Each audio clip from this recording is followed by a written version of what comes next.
దాదాపుగా 57 చోట్ల జరిగితే ఒక 7 చోట్ల అధికార పార్టీకి గెలిచే పరిస్థితి లేదు కాబట్టి ఒక 7 చోట్ల ఎన్నికలు వాయిదా వేశారు.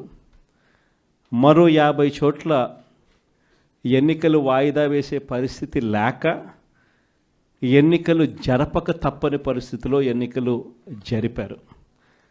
జరిపిన ఈ చోట్ల కూడా దాదాపుగా 50 స్థానాలకు గాను 39 స్థానాలు వైఎస్ఆర్ కాంగ్రెస్ పార్టీ కార్యకర్తలు గొప్పగా తెగింపు చూపించి గెలుచుకోగలిగాం.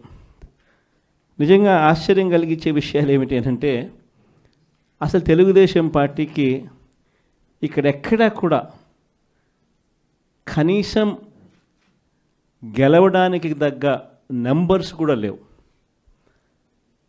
గెలవడానికి కావలసినన్ని సంఖ్యాబలం లేనప్పుడు తెలుగుదేశం పార్టీ ఎందుకు ఈ మాదిరిగా ఎన్నికలు భయాందోళన మధ్య మభ్యపెట్టి భయపెట్టి ప్రలోభాలు పెట్టి దౌర్జన్యాలు చేస్తూ ఎందుకు ఈ ఎన్నికలు నిర్వహిస్తూ ఉన్నారు అనేది వాళ్ళకే తెలియడం.